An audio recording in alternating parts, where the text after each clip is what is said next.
बिस्मिल्लाहिर्रहमानिर्रहीम। Property talk के साथ एक दफ़ा फिर आपको खुश आमदीद। जिस तरह हमारी सीरीज़ चल रही है कि हम आपको बताना चाह रहे हैं कि आप किस तरीके से रियल एस्टेट सेक्टर में अपना कैरियर स्टार्ट कर सकते हैं। तो अगर आपने फ़ैसला कर लिया है कि हाँ मैं कर सकता हूँ, मैं अपना एक्स्ट्रा मनी कमाना चाहता हूँ, मैं एक्स्ट्रा काम करना चाहता हूँ, मैं डिवोशन रखता हूँ, मेरे अंदर जज्बा मौजूद है कि मैं अब एक ऐसा काम करूँ जिसके ज़रिए से मैं अपने वो सारे ख्वाब जो हमने पिछली वीडियोस के अंदर बताए वो पूरे करना चाहता हूँ। मैं अपने वालिदैन को, बहन भाइयों के साथ या बीवी बच्चों के उनकी खिदमत करना चाहता हूँ, उनके लिए मैं बहुत कुछ करना चाहता हूँ।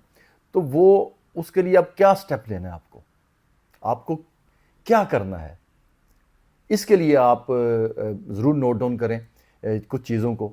सबसे पहले तो ये है कि आप किसी भी इलाके में हैं।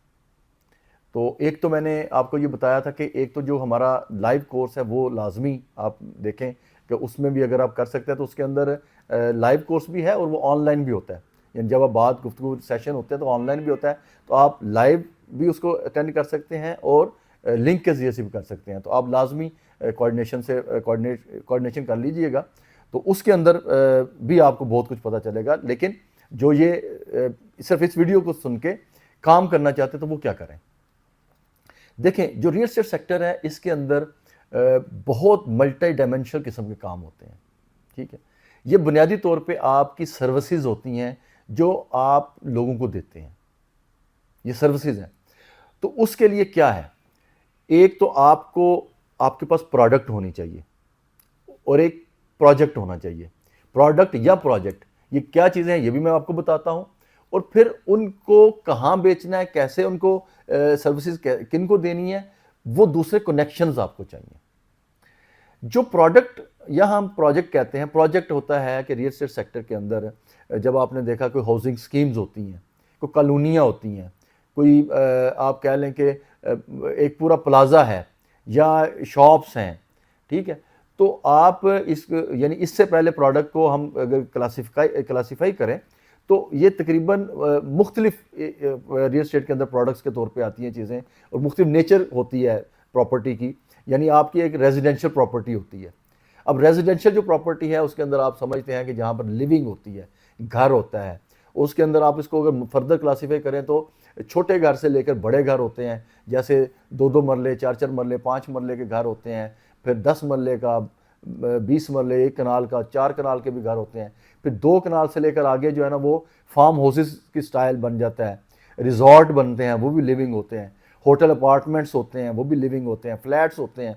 तो मगर ये एक अपार्टमेंट्स होते हैं जैसे, तो ये एक रेजिडेंशियल ये सारे अपार्टमेंट्स बन जाते हैं या रेजिडेंशियल घर होते हैं। तो ये एक रेजिडेंशियल की नेचर है।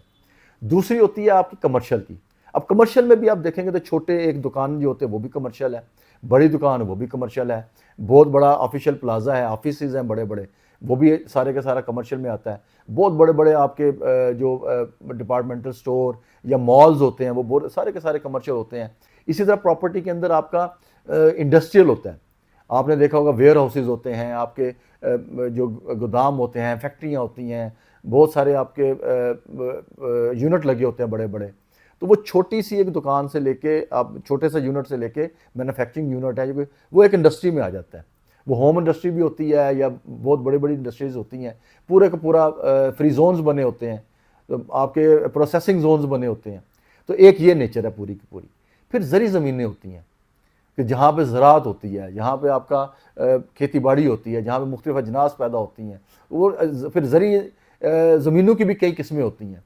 तो उसके साथ साथ जो एक किस्म है वो आपकी है रिक्रिएशनल, जहाँ पे रिक्रिएशनल एक्टिविटीज़ होती हैं, जहाँ पे आपका जैसे बीच साइड पे होता है, दरिया साइड पे होता है, या जहाँ पर बड़े बड़े अम्यूज़मेंट पार्क होते हैं, ज़ू बना होता है, या इस तरह के ये सारी उन लैंड्स की क्लासिफिकेशन है।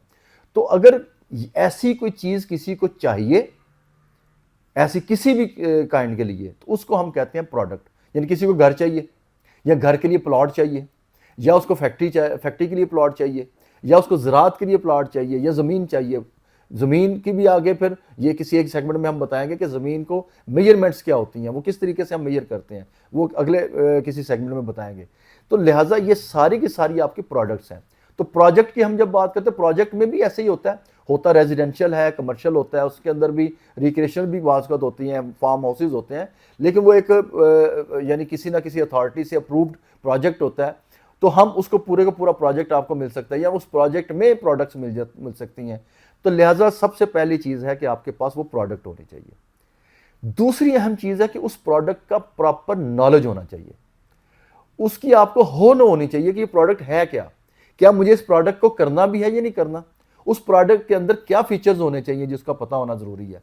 वो मसलन सबसे पहली चीज़ ये है कि उसकी लोकेशन का होना बहुत अच्छा है, बहुत ज़रूरी होता है कि आपको मुतलका जो चीज़ है, मुतलका जो प्रोडक्ट है वो उस रिक्वायर्ड जगह पे है, या किसी को रेंटल की ज़रूरत है, फ़र्ज़ करें किसी ने घर रेंट पे लेना है तो ये भी प्रोडक्ट के तौर पे है, तो क्या उसकी रिक्वायर्ड जगह पे वो रेंटल घर मौजूद है, या किसी ने कोई घर बनाना है तो वहाँ जो प्लाट लेना है उसका वो लोकेशन उस प्लाट की प्रॉपर है। तो लिहाजा एक लोकेशन बहुत अहम होती है। दूसरी चीज़ होती है कि आप उसकी कॉस्टिंग होती है, क्या कि जो आप कुछ चीज़ ले रहे हैं, रेंटल पे ले रहे हैं या किसी को बाय सेल के लिए ले रहे हैं, बाइंग के लिए ले रहे हैं, तो उसका क्या कॉस्टिंग प्रॉपर है, उसका इर्द गिर्द से आपने मुआवजा कर लिया कि क्या इधर रेट यही है, कोई ऐसा तो नहीं कि वो वाला रेट पे ले रहे हैं जो आज से कुछ 4 साल बाद या 10 साल बाद का रेट हो। ठीक है, तो हमेशा इसके अंदर आपने रेट को, प्राइस को, उसकी प्राइसिंग को बड़े अच्छे तरीके से जांचना होता है। तीसरी बहुत अहम चीज़ है उसकी लीगल हैसियत, कि उसके अंदर उसकी लीगलिटी क्या है, क्या अगर वो किसी हाउसिंग प्रोजेक्ट है तो क्या वो हाउसिंग प्रोजेक्ट अप्रूव है, उसको मुतलका अथॉरिटी से एनओसी मिला हुआ है, क्या उसकी जो पेपर्स हैं, उसके जो डॉक्यूमेंटेशंस हैं वो ओरिजिनल हैं, असली हैं, उनके अंदर 2 नंबरी तो नहीं है, क्या उसकी जो अथॉरिटीज़ हैं उन्हीं अथॉरिटीज़ ने ही ये सारा अप्रूवल्स दी हैं, तो उसका काउंटर चेक करने के लिए उस अथॉरिटी से भी आप काउंटर चेक कर सकते हैं। तो लिहाजा उसकी लीगल हैसियत का भी पता होना बहुत ज़रूरी है। फिर यह है कि वो अथॉरिटी है कौन सी, ऐसा तो नहीं है कि बस एलडीए के अंडर आ रहा है तो पता लगा कि अथॉरिटी की और किसी ने ज़िला कौंसल से या किसी ने टीएमए से या किसी और अथॉरिटी से करवा ली जो कि उसकी जुरिस्डिक्शन में ही नहीं आती। लिहाजा ये सारे की सारी चीज़ों का आपको पता होना बहुत ज़रूरी है।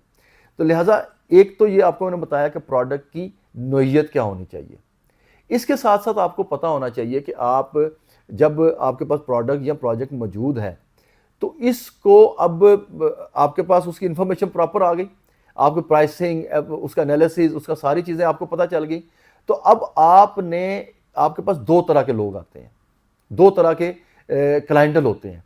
एक वो लोग होते हैं जो प्रॉपर्टीज़ में, रियल एस्टेट सेक्टर में इन्वेस्ट करना चाहते हैं। आपको पता होना चाहिए कि प्रॉपर्टी एक ऐसी चीज़ है या रियल एस्टेट ही एक ऐसी चीज़ है जो दुनिया का हर कारोबार करने वाला बंदा इस चीज़ में लाजमी आता है। या तो वो उसके पास एक्स्ट्रा मनी पड़ी है तो वो इन्वेस्टमेंट करता है, वो इस तर्ज पर भी इन्वेस्टमेंट करता है कि मैं ये प्लॉट लेके कमर्शियल ले लूँ या रेजिडेंशियल लेके उसको बना के किराए पे चढ़ा दूँ, या वो लेके अच्छी कीमत पे, इन्वेस्टर रेट पे लेके आगे बेचना भी चाहता होता है। वो अभी किस्तों पे लेके जब किस्तें मुकम्मल हो जाएं तो वो आगे उसको फिर बेच देगा, उससे मुनाफा लेगा। तो एक होता है इन्वेस्टर जो प्रॉपर्टी में इन्वेस्ट करता है, और दूसरा होता है आपका एंड यूजर, रियल बायर। यानी रियल बायर या एंड यूजर हम उसको कहते हैं जिसने उसको अपने इस्तेमाल में ले आना होता है। किसी ने अपनी फैक्ट्री लगानी है तो उसने अपने इस्तेमाल में ले आना है, किसी ने प्लॉट लेके अपना घर बनाना है, या किसी ने घर लेना है तो उसमें खुद रहना है। तो ये 2 तरह के आपको ये लोग मिलेंगे। अच्छा, अब आपने कैसे ढूंढना है इन लोगों को, या आप किस तरीके से आप देखेंगे कि मैं ये लोग कहां से ढूंढूं मैं? तो देखिए, इसके लिए एक बहुत अहम चीज है, वो है आपका सर्कल।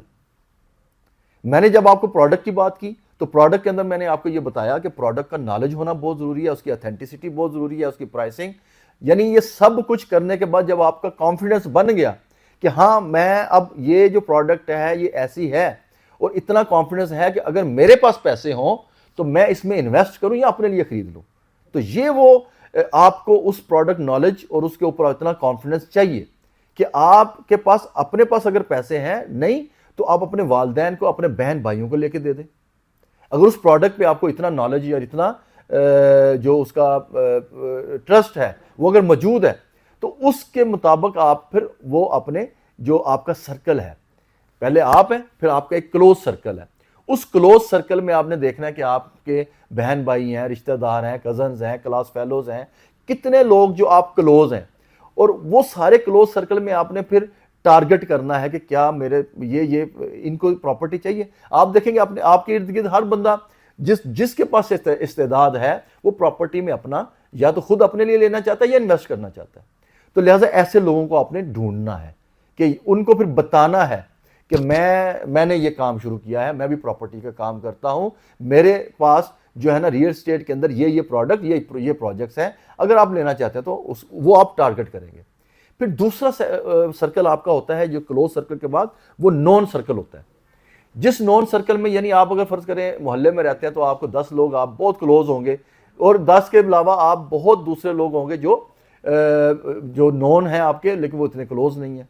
और इसी तरीके से आपके पास इन नॉन सर्कल के बाद फिर बहुत बड़ा सर्कल अननोन सर्कल का है। तो ये सब अननोन सर्कल को और जो नॉन सर्कल है इसको किस तरीके से आपने ग्रैब करना है, किस तरीके से लेके आना है, ये आपको मैं नेक्स्ट वीडियो में बताऊंगा। इंशाल्लाह हम आपको बताएंगे कि किन किन जराए से आप ये देखिए, दो चीजें हैं, एक प्रोडक्ट है या प्रोजेक्ट है, और दूसरा उसका बायर है या इन्वेस्टर है। दोनों को कैसे दोनों को हम मीट विद कराते हैं, मिलाते हैं, तो हमारा ये बिजनेस स्टार्ट हो जाता है। तो मैं अगली वीडियो में आपको बताऊंगा कि आपने ये जो जितने लोग हैं, जो क्लाइंट है, वो कहां से ढूंढना है, कैसे ढूंढना है, किस तरीके से आप वहां तक रीच करनी है। तो इंशाल्लाह ताला अगली वीडियो में मिलेंगे। फिर अपना और अपने चैनल का ख्याल रखिएगा। अल्लाह हाफिज।